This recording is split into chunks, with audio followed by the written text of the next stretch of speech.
Mirdita,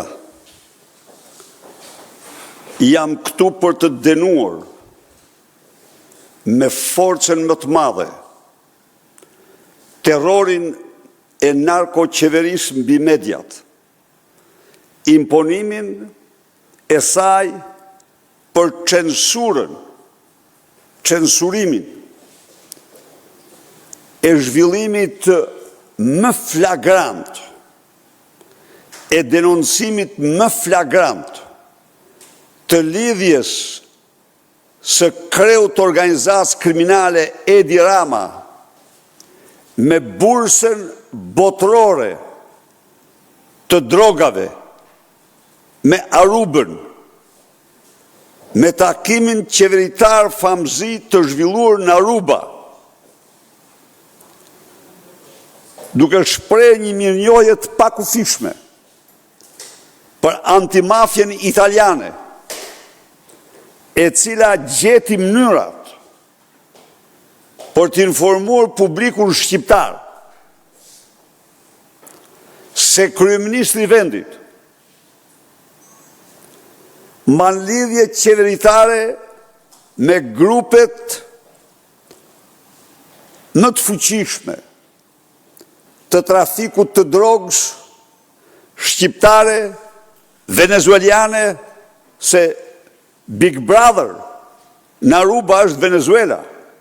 E keni në rrafsh me drogën. Aruba edhe njërë, mos harroni, quhet ndryshe Bankers of Drug Mafia. Resident, ata bost, aty e kanë vendin. Por aty njëkohësisht ka dhe mbikëqyrje të madhe. Aruba, bankert e mafjes drogës, ka si destinacion nëpërmjet klaneve shqiptare të përcaktuara 3 vende: Italinë,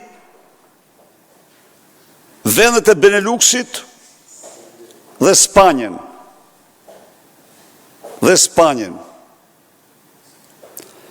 Aruba,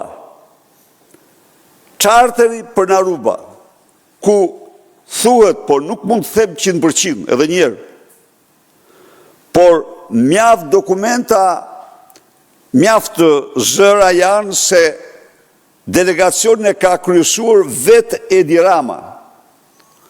Ajo çka unë ju them 100% kanë qenë ministra dhe zyrtar shumë të lartë të qeverisë. Për këte po, se pastaj në regjistrime aty ku thuhet targeti për shembull, në ato që kam lexuar ju, aty do kuptohet Mario Çela, që flet me Taulantin, në emër Taulantit, e keni parasysh, po nuk ka lidhje me Arubën, këto në histori tjera. Pra, problemi i tyre është ata përdorin kode. Dhe janë të regjistruar me kode. Sigurisht agjensit i dinë se kush janë, 100%. Nuk ka diskutim. Po, ne po bëjmë gjithçka të bëjmë publike. Edi Rama duhet të jap dorëheqjen.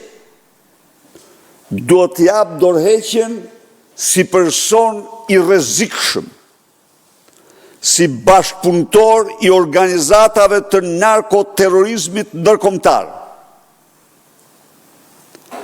Largimi i Edi Ramës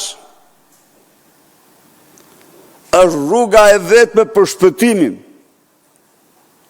e shqiptarëve, e rajonit dhe Europës nga rreziqet e mëdha të narkoshtetit shqiptar.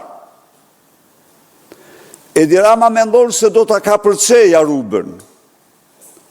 Edi Rama ka dhe mbështetës të cilët kur më ndigojnë se flas për narkoshtetin apo për Arubën, zemrohen me Sali Berishën, por unë do mbroj mbi të gjitha interesat e shqiptarëve dhe interesat e qytetarëve të lirë kudo që janë, të cilët duhet të jetojnë jashtë rrezikut, ata dhe fëmijët e tyre të drogave që trafikojnë klanet shqiptare.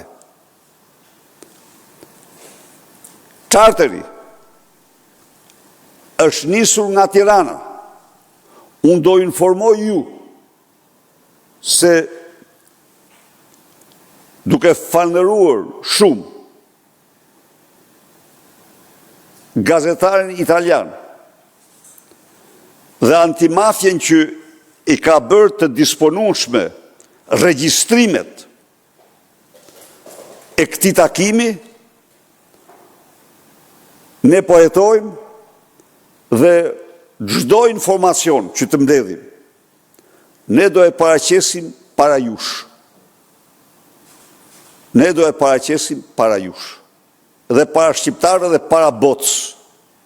Nuk ka akt më flagrant. Sot janë vetëm dy persona në drejtim që takohen me klanet, bëjnë takime me klanet me kartelet e drogës. Është Maduro i Venezuelës, është Ramaduro i Tiranës. Unë njerëzisht të kërkoj mediave të mos censurojnë këtë skandal të përmasave botërore. Unë u them mediave të kontrolluara nga qeveria, që e kanë censuruar, se këto organizata me qendër në Aruba janë shpallur organizata terroriste. Dhe se Aruba, si bursa botërore e drogës dhe trafiqeve, ka si shareholder më kryesor klanet a kartelet shqiptare të drogës.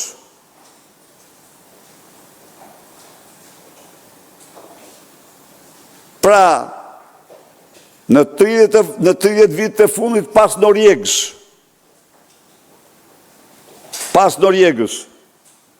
tani janë 2 shefa ekzekutivi. Maduro në Venezuelë dhe Rama që shkon në strofullën e tij, jo në Venezuelë, pa Aruba. Aruba është ngjitur në Venezuelë, në veri të Venezuelës. Dhe Aruba është kontroll të plot të klanave të Venezuelës.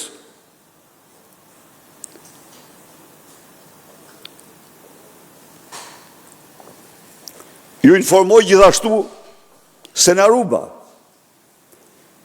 kanë qenë kartelet e drogës të Shqipërisë, por kanë qenë dhe grupe dhe organizatat kriminale të drogës nga Kosova dhe Macedonia, shqiptare. Dhe natyrisht, ortakët e tyre të karteleve të Venezuelës, Kolumbisë, Ekuadorit, Paraguajt, Uruguajt. Është krim të fshehesh këtë takim që inkriminon direkt kryeministrin e Shqipërisë.